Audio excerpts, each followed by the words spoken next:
Sebelum memulai pahatan, kalian harus perhatikan poligonnya. Bisa kalian lihat di atas ini, terdapat vertex yang memiliki lebih dari 4 edge yang bertemu di satu titik. Ini sering disebut dengan istilah poles. Ketika ada 5 edge atau lebih bertemu di satu titik, aliran topologinya akan terkunci atau memusat. Titik tersebut akan menarik permukaan poligon di sekitarnya lebih kuat daripada titik lainnya. Saat Anda melakukan subdivide, titik ini akan terlihat seperti benjolan kecil atau lubang jarum yang tidak bisa hilang meski sudah di-smooth.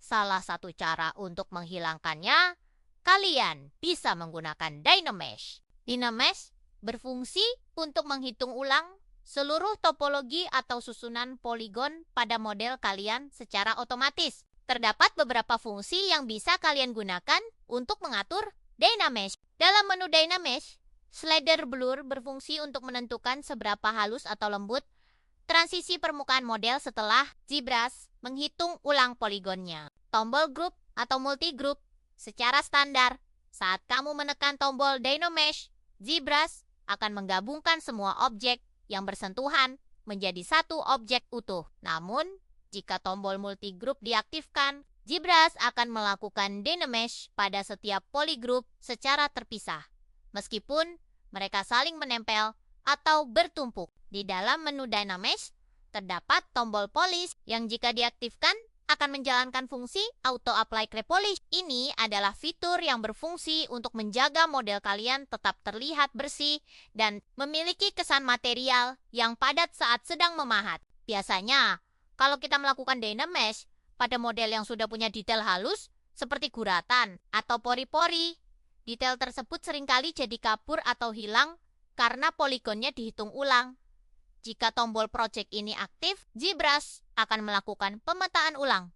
Setelah poligon dirapikan, ZBrush bakal berusaha menarik kembali detail dari bentuk aslinya ke permukaan poligon yang baru. Slider resolution pada fitur Dynamesh. Slider ini berfungsi untuk menentukan seberapa banyak jumlah poligon yang akan dibuat oleh ZBrush saat menghitung ulang model kalian.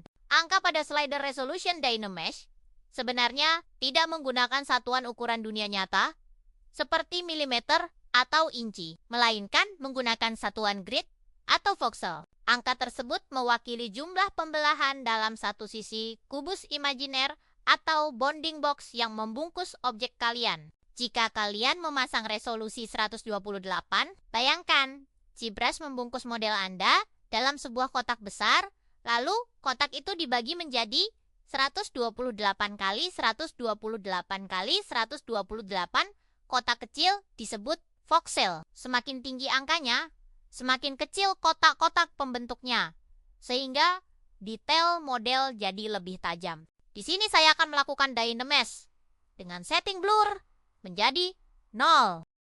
Jika objek kalian masih memiliki subdivision level dan kalian melakukan Dynamesh, maka akan muncul kotak peringatan. Apakah kalian ingin membekukan subdivision level sebelum masuk ke mode Dynamesh? Pada kasus ini, saya tidak memerlukannya.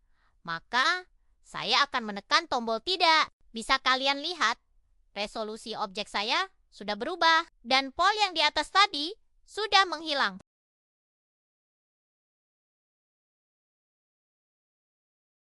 Jika saya menarik atau memahat objek secara ekstrim, bisa kalian lihat poligon pada objek akan ikut berubah dan menjadi melar. Hal ini membuat resolusi objek pada bagian itu berkurang, sehingga saat melakukan pahatan atau aksi yang membutuhkan resolusi tinggi menjadi tidak akurat. Solusinya, kalian bisa melakukan Dynamesh kembali. Apabila Dynamesh pada subtool kalian sudah menyala, kalian bisa menahan tombol kontrol pada keyboard kalian dan buat kotak di luar objek kalian. Maka, Dynamesh akan aktif kembali sesuai dengan settingan terakhir yang sudah kalian atur. Pada fungsi Dynamesh, jika kalian sudah melakukan Dynamesh dan ingin melakukannya lagi, ZBrush tidak akan mengaktifkan fungsinya sebelum kalian melakukan perubahan pada objek. Kalian bisa melakukan perubahan kecil terlebih dahulu, seperti contoh melakukan smooth dengan intensitas kecil agar tidak merusak bentuk yang sudah kalian buat. Lalu, kalian bisa melakukan Dynamesh kembali. Seperti pada penjelasan di awal, Dynamesh akan membuat bidang yang menempel menjadi satu. Bisa kalian lihat di sini, poligon bertabrakan, tapi masih terpisah. Jika kalian melakukan Dynamesh, maka akan terkalkulasi ulang dan menyatukannya. Resolusi Dynamesh bersifat relatif, bukan absolut. Sebagai contoh, di sini saya membuat copy objek dengan detail dan active point yang sama. Saat melakukan Dynamesh dengan resolusi yang sama kepada kedua objek tersebut, hasilnya akan berbeda. Objek yang kecil hanya menempati sedikit sekali grid di dalam kotak pembungkus.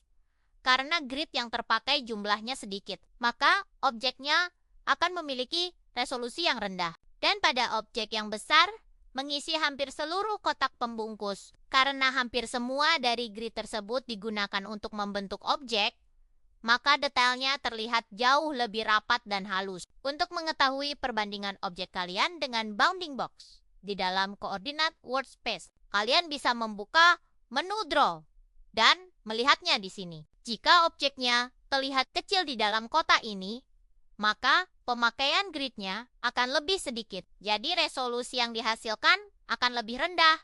Begitupun sebaliknya. Untuk menambah atau mengurangi resolusi, ZBrush memiliki banyak cara untuk melakukannya. Salah satunya adalah dengan mengaktifkan Sculptris Pro pada tombol di atas ini. Jika Dynamesh menghitung ulang seluruh permukaan objek setiap kali Anda melakukan update, Sculptris Pro bekerja secara real-time dan hanya pada area yang terkena brush. Akan tetapi, fungsi ini tidak berlaku untuk semua brush. Ada beberapa brush yang tidak bisa mengaktifkannya.